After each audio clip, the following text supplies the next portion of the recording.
The massive ship appeared on a quiet Tuesday morning, casting a shadow over half of Nevada.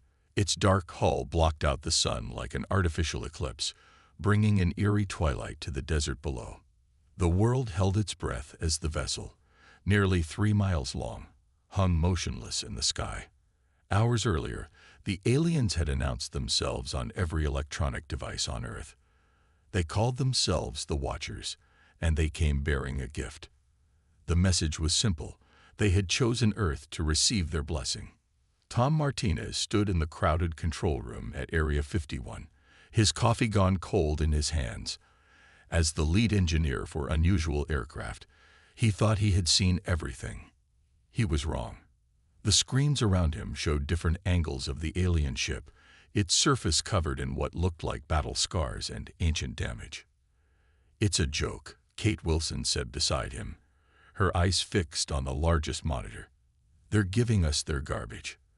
As the base's weapons expert, she had already spotted the marks of weapons fire and explosive damage across the ship's hull. A voice crackled through the speakers. "This is General Richards. All key personnel to the main briefing room." Now, Tom and Kate joined the stream of people hurrying through the underground corridors. The briefing room was already packed when they arrived, with military officers and scientists squeezed in shoulder to shoulder. The air felt thick with tension and excitement. General Richards stood at the front, his face grim. "The Watchers have made their intentions clear. They're gifting us one of their old warships. They say it's a gesture of goodwill to help us join the galactic community." He paused, looking around the room. "They think we're primitive. They think we're simple. And they think this ship is worthless." The room erupted in murmurs and whispers. Tom leaned forward, studying the new images appearing on the screen behind the general. The ship's design was unlike anything he had ever seen, with curves and angles that seemed to defy physics. "We're forming a new organization," the general continued. "The International Ship Research Initiative. HFY. Every nation is contributing their best people. This isn't just American anymore. This is humanity's project." Over the next few days, Tom watched as they brought the ship down. It took 20 massive anti-gravity platforms, technology shared by the Watchers, to guide it to the specially prepared hangar in the desert. The ship's size was even more overwhelming on the ground. Its dark surface seemed to swallow light, and strange symbols marked its hull in patterns that hurt the eyes if you looked at them too long. The Watchers sent 2 observers, tall beings in environmental suits that hid their true forms. They walked through the facility like they owned it, their movements smooth and artificial. They called the ship the Discarded, but among the human workers, it quickly gained a different name: the Coffin. "They're lying about something," Kate told Tom one evening as they studied the initial scans. "No one gives away a warship, even a broken one, without a reason." Tom nodded, but his attention was on the energy readings in front of him. Something wasn't adding up. The ship showed no power signatures, but the internal structure was intact. It was like looking at a computer that was turned off. Everything was there, waiting. The first teams to enter the ship reported vast, empty corridors and dead control panels. The Watchers had provided basic schematics, showing engine rooms, weapons systems, and command centers, all supposedly burnt out and useless. But Tom noticed something odd. The ship's design had redundancies in backup systems that made no sense for its supposed purpose. 1 month into the project, Tom made his first breakthrough. He was in what the schematics called an auxiliary power node, running standard tests, when his equipment picked up a faint quantum signature. It was so weak that most instruments would have missed it, but it was there, a flutter of energy, like a heartbeat. "It's not dead," he told the project leaders the next morning. "It's sleeping." He showed them the readings, explained how the ship's systems weren't destroyed but dormant. The Watchers in the room became very still when he presented his findings. That night, Tom couldn't sleep. He sat in his small office, surrounded by diagrams and test results, when Kate burst in. "You need to see this," she said, dropping a tablet on his desk. I've been analyzing the weapon mounts. They're not standard military design. They're research models. This wasn't just a warship. It was an experimental ship. The pieces started coming together. The redundant systems weren't redundant at all. They were test systems. The strange patterns on the hull weren't decoration but sensor arrays. The Coffin wasn't a discarded warship. It was an advanced research vessel disguised as one. The Watchers began spending more time observing their work. They answered questions with practiced politeness, but their answers were always vague, always slightly off. They seemed especially interested whenever the human teams reported failures or setbacks, almost pleased when things didn't work. 3 months into the project, during a routine scan, something changed. Tom was in the main engineering section with a team of international scientists when the ship's walls flickered. Just for a second, the dead metal seemed to come alive with patterns of light. The Watchers rushed in minutes later, insisting it was a sensor malfunction. But Tom had seen something in that moment, not just light, but data. The ship had responded to their presence, not to their tools or their tests, but to them, to humans. That evening, in a secure meeting room deep underground, Tom shared his theory with General Richards and the project leaders. The ship isn't compatible with the Watchers, he explained. That's why they think it's dead. But it's responding to us. Something about human biology, maybe our brainwave patterns, matches what the ship was designed for. The general leaned back in his chair, his expression thoughtful. Are you saying we can wake it up? I'm saying it's already waking up, Tom replied. And I don't think the Watchers ever knew what it could really do. As he left the meeting, Tom passed by the ship's main entrance. In the dim light, the vast hull loomed above him like a sleeping giant. But now he knew better. It wasn't a coffin they had been given. It was a chrysalis, waiting for the right moment to transform.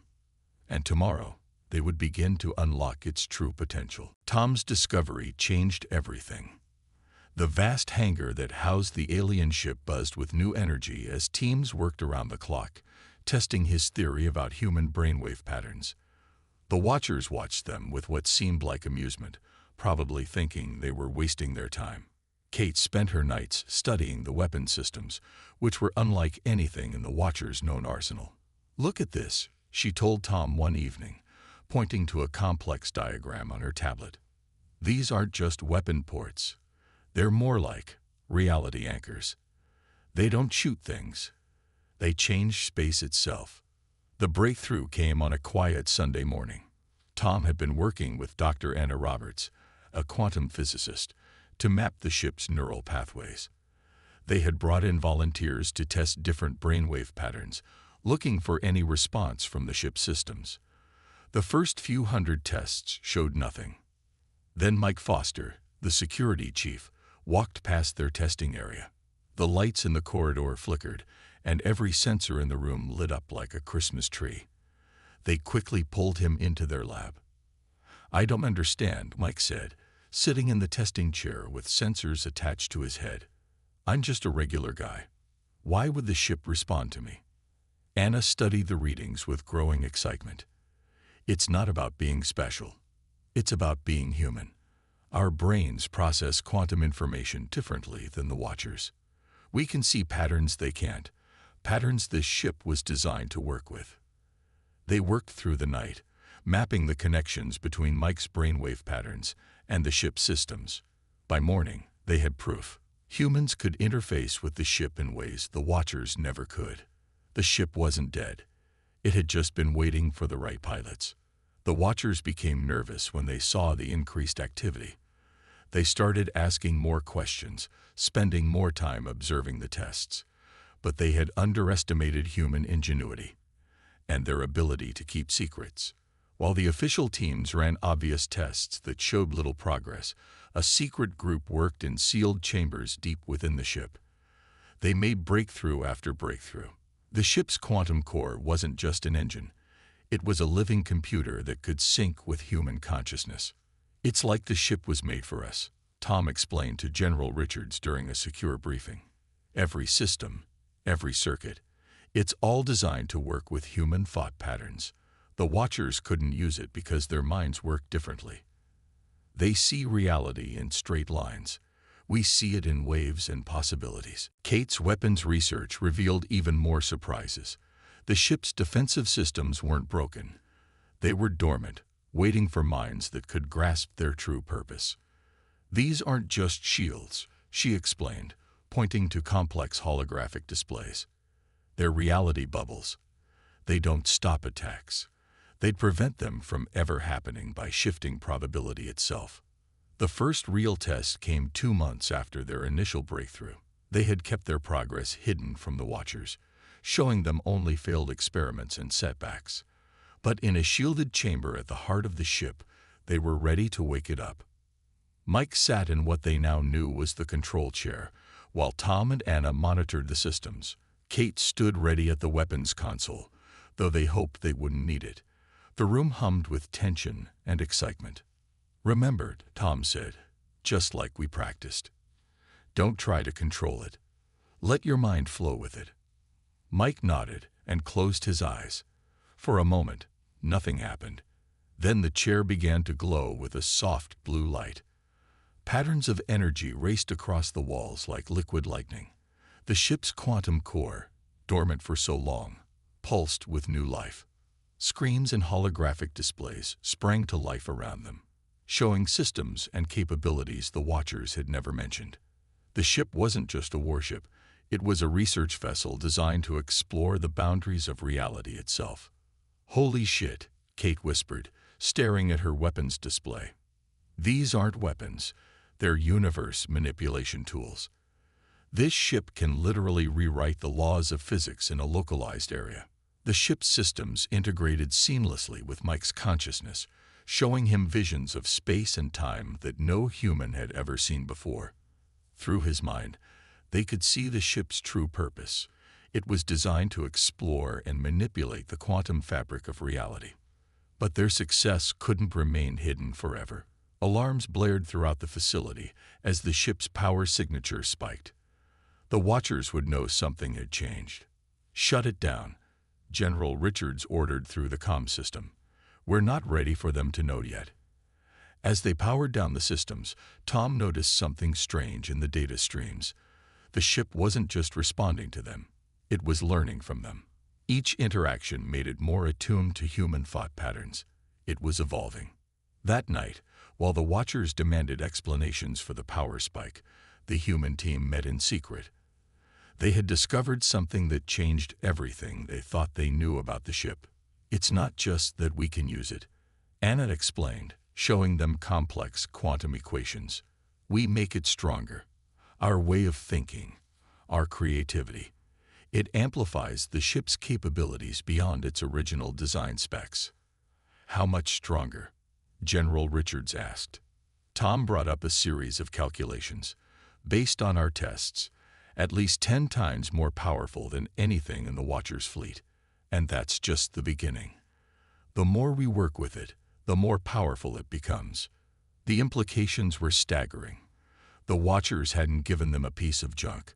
They had accidentally handed humanity the most powerful ship ever created. A ship that only humans could use to its full potential. As they left the meeting, Kate pulled Tom aside. "They're going to find out sooner or later," she said. "And when they do," Tom nodded, "we need to be ready." He looked up at the vast ship, its hull now humming with hidden power. "They thought they were giving us a coffin. Instead, they gave us the key to the universe."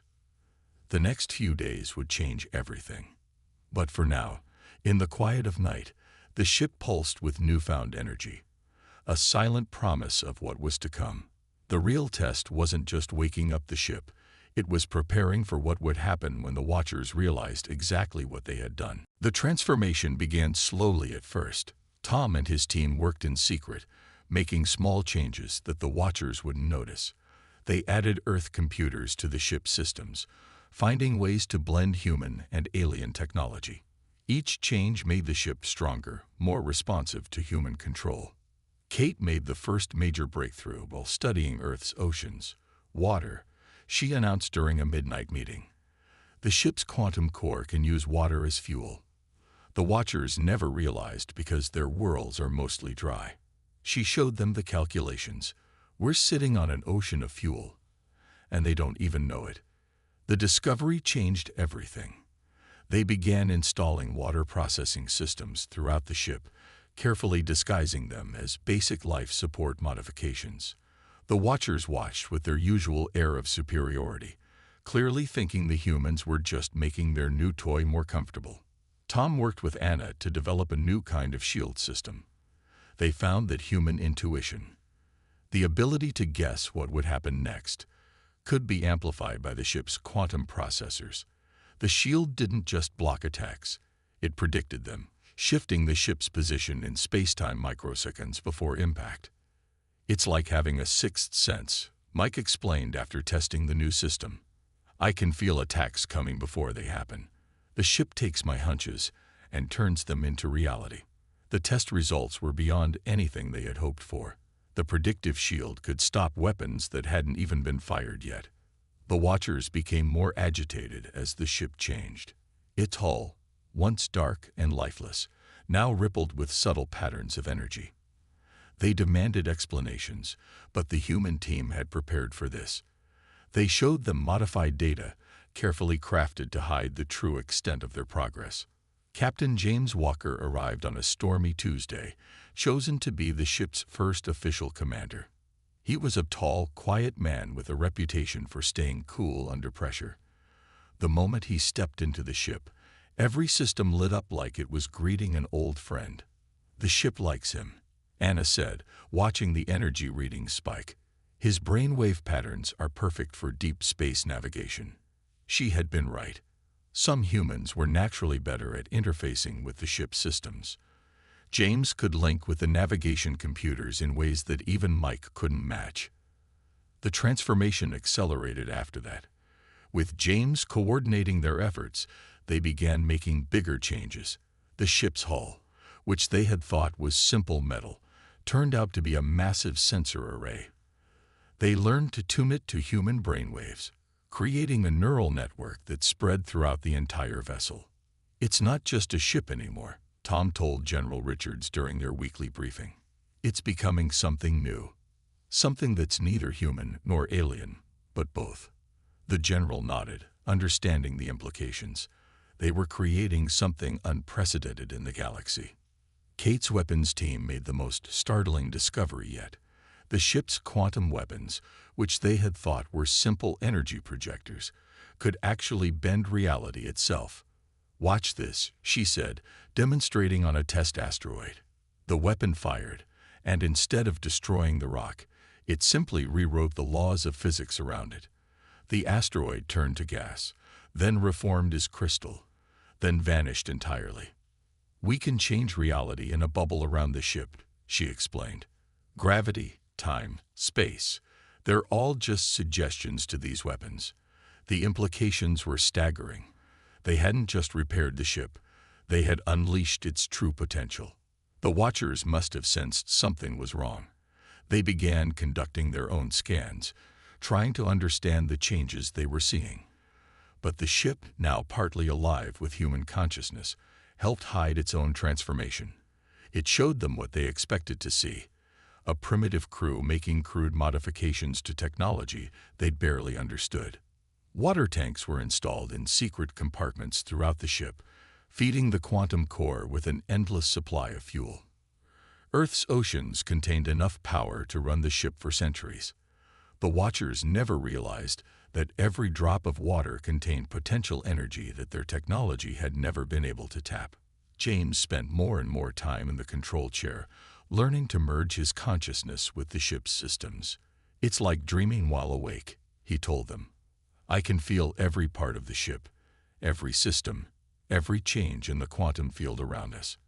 It's becoming part of me." The ship needed a new name. They couldn't keep calling it the Coffin, not now that it pulsed with life and power. After much discussion, they settled on Phoenix, the mythical bird that rose from its own ashes to become something greater. One night, as they prepared for the first full test flight, Tom found Kate staring at the ship through the hangar's massive windows. "They're going to try to take it back," she said quietly. "When they realize what we've done, they'll want their gift back." Tom nodded. They had all known this day would come. "Let them try," he said. "The Phoenix isn't their ship anymore. It never really was. It was waiting for us all along." The next morning, they began final preparations for the test flight. The Phoenix's hull gleamed with hidden power, its surface shifting with patterns of light that looked almost alive. The water processing systems hummed quietly, converting Earth's most common resource into unimaginable power. James sat in the control chair, his mind merging with the ship's consciousness. Mike monitored the defense systems, ready for anything. Kate stood at her weapons station, though the weapons were now so advanced that calling them weapons seemed almost primitive. The Watchers watched from their observation post, still unaware of the true magnitude of what humanity had achieved. They thought they were about to watch a simple test flight. Instead, they were about to witness the birth of something unprecedented in the galaxy. A ship that combined the best of human and alien technology, powered by Earth's oceans and guided by human consciousness. As the final checks were completed, Tom looked around at his team. They had done the impossible. They had taken a gift meant to humiliate them and turned it into humanity's greatest achievement. The Phoenix wasn't just a ship anymore. It was humanity's key to the stars and a message to the galaxy. Never underestimate human ingenuity. The Watchers showed their true colors on the day of the test flight. As the Phoenix prepared to launch, 3 massive warships appeared in Earth's orbit. Their message was simple and cold. "The experiment is over. Surrender the vessel." In the control room, James sat calmly in his chair while alarms blared around them. Through his neural link with the ship, he could feel the enemy vessels positioning themselves for attack. The Phoenix's quantum sensors mapped their every move, predicting their likely strategies. "They never meant for us to keep it," Kate said, her hands moving across the weapons console. "We were just their lab rats. They wanted to see if we could fix their broken toy." The anger in her voice matched the mood of everyone in the room. Tom worked quickly at his station, activating all the systems they had kept hidden from the Watchers. "They're in for a surprise," he said grimly. "They have no idea what this ship can really do now." General Richards's voice came through the comm system. "The Watchers just told us everything. They're at war with something they call the Swarm. They wanted us to repair this ship so they could use it as a weapon. They thought we were too primitive to unlock its real potential." The enemy ships launched their first attack. Beams of pure energy lanced down from orbit, aimed at the facility's defense shields. But James had sensed the attack coming. Before the beams could hit, the Phoenix's predictive shield system activated. Reality itself seemed to bend around the facility, and the energy weapons struck empty air. "Launch now," General Richards ordered. "Show them what humanity can do." The Phoenix rose from its hangar, water-powered quantum engines humming with power that the Watchers had never imagined possible. The ship's hull rippled with patterns of light, its neural network fully alive with human consciousness.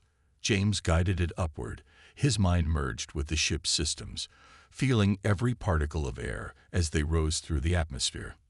The Watcher ships opened fire with everything they had. Energy beams, plasma torpedoes, and gravity weapons streaked through space. But the Phoenix danced between them, its human pilot's intuition combined with quantum predictions, making it nearly impossible to hit. "They're trying to hack our systems," Tom reported, watching streams of alien code attack their computers. But the Phoenix's hybrid human-alien technology rejected the intrusion. The ship's quantum processors, now trained to think more like a human brain, treated the hack attempts like a virus and eliminated them. Kate's time had come. "Targeting their lid ship," she announced, using reality distortion weapons. The Phoenix's main weapon powered up, drawing energy from its water tanks. But instead of firing a normal energy beam, it fired a stream of altered spacetime. The lead Watcher ship found itself suddenly occupying the same space as its own weapons fire. Physics protested, and reality itself seemed to hiccup. The massive vessel crumpled like paper, its hull twisting into impossible shapes before breaking apart. The remaining two ships spread out, trying to flank the Phoenix. But James had already anticipated their move. He thought about being behind them, and the ship's quantum drive responded. Space folded, and suddenly the Phoenix was behind its attackers, weapons ready. "They're broadcasting a message," Anna reported from her science station. They're calling us thieves and savages. They say we stole their technology and corrupted it." Tom laughed without humor. "We didn't steal anything. We just understood it better than they did." He looked at his readings. The ship's neural network is reaching peak efficiency. It's learning from this battle, getting stronger with every move. The second Watcher ship tried to retreat, but Kate was ready. She fired the reality distortion weapon again, this time creating a bubble of altered space around the enemy vessel. Inside that bubble, time moved 1,000 times slower than normal. The ship was effectively frozen, its crew trapped in a moment of time. The last Watcher ship launched what looked like missiles, but they were unlike anything Earth had seen before. As they approached, they split into thousands of smaller projectiles, each one capable of destroying a normal vessel. But the Phoenix was far from normal. Its predictive shields created a web of altered probability around the ship. The missiles found themselves flying through space where the Phoenix had a 0% chance of being. They passed harmlessly through empty air, their targeting systems confused by quantum uncertainty. James counterattacked, using the ship's water-powered engines in a way the Watchers had never imagined possible. The Phoenix generated a field of pure quantum energy, using Earth's most common molecule as a source of unimaginable power. The enemy ship's shields, designed to stop normal weapons, were useless against this new form of attack. The battle was over in minutes. 2 Watcher ships were destroyed, one trapped in a time bubble, and humanity had just announced itself as a major power in the galaxy. But they all knew this was just the beginning. "More ships are coming," Anna reported, watching her long-range sensors. "They're calling for reinforcements." And she paused, checking her readings. "They're talking about something called the swarm, saying we've ruined everything by not playing our part." General Richards's voice was steady when he responded. "So that was their plan. Give us a broken ship, wait for us to fix it, then take it back and use us as cannon fodder against their real enemy." He was quiet for a moment. "Well, their plan just backfired. The Phoenix isn't their weapon anymore. It's humanity's shield." Through his neural link, James could feel the ship's systems integrating everything they had learned from the battle.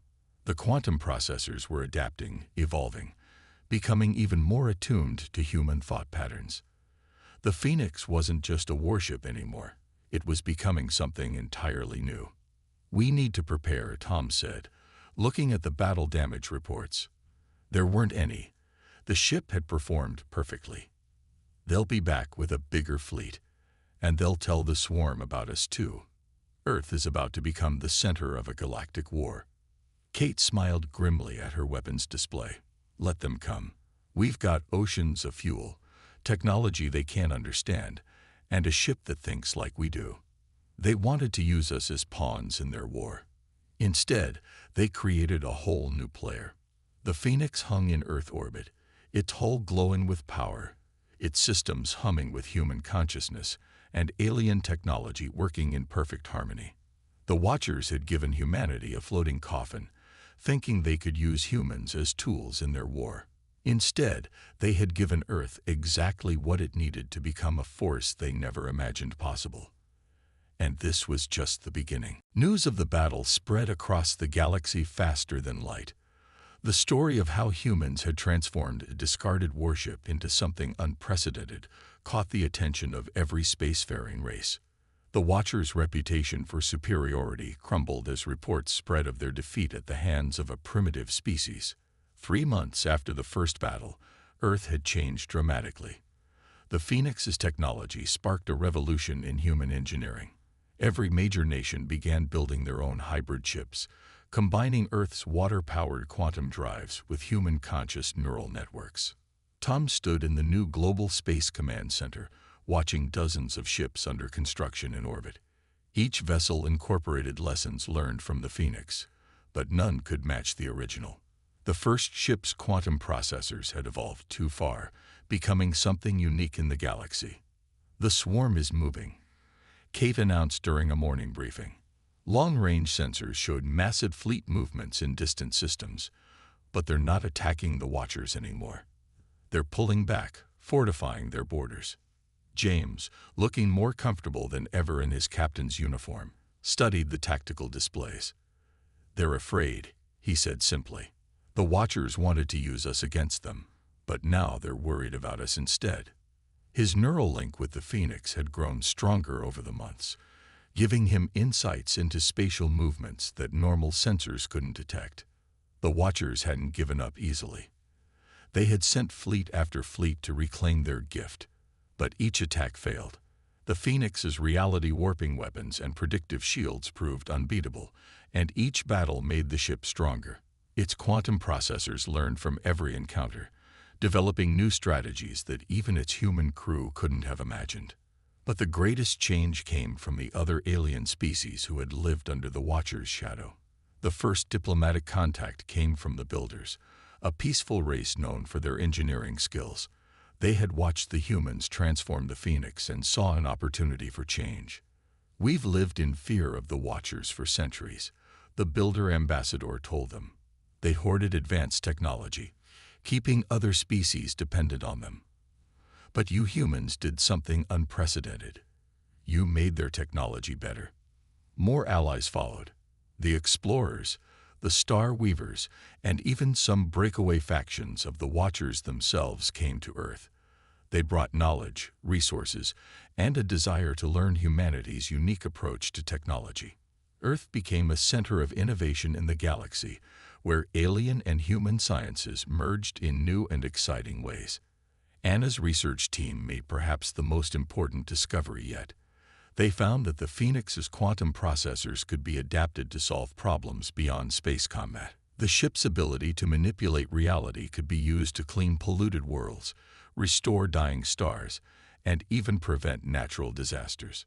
"We're not just building weapons anymore," she explained to a council of Earth's leaders. "We're creating tools that could help every species in the galaxy."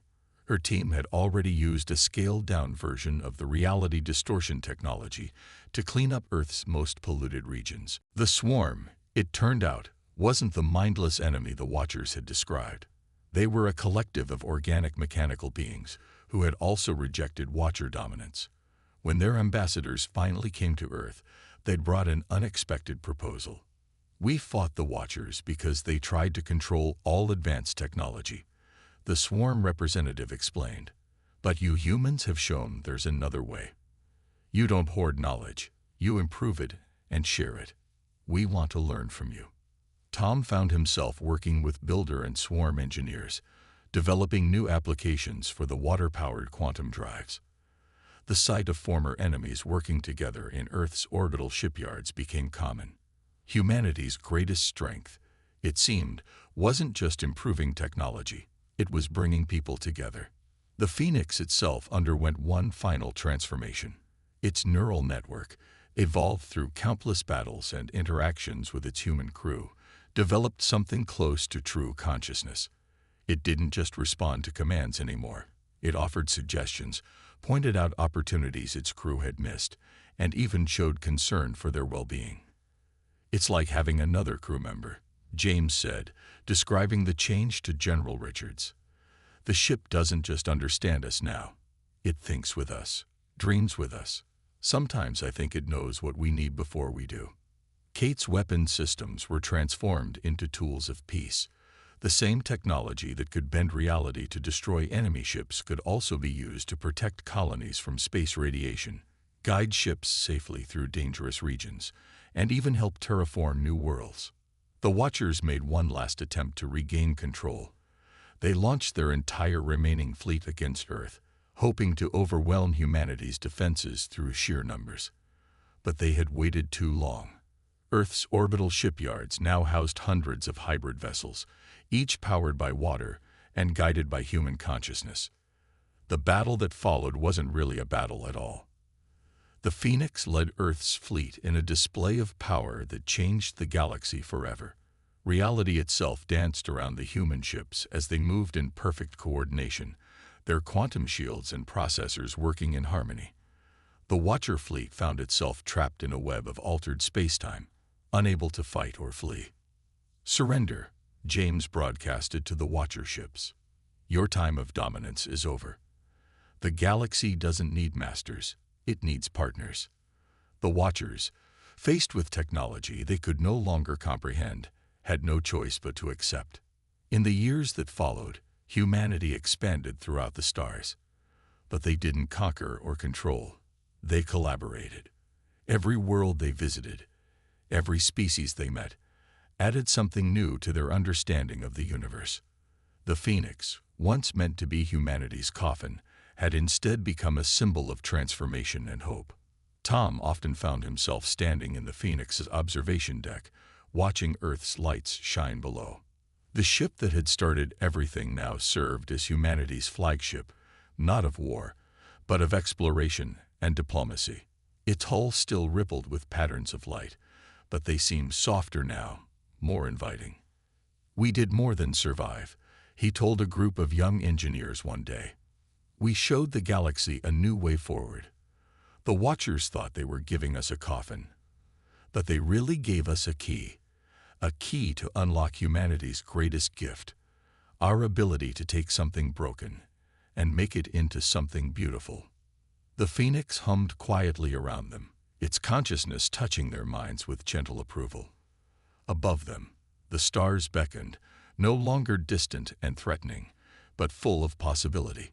Humanity had taken its place among the stars not as conquerors or servants, but as innovators and peacekeepers. And somewhere in the vast darkness of space, other discarded ships waited to be transformed, other worlds waited to be helped, and other mysteries waited to be understood. The story that began with a gift had become something much greater, a new chapter in the history of not just humanity, but of all intelligent life in the galaxy.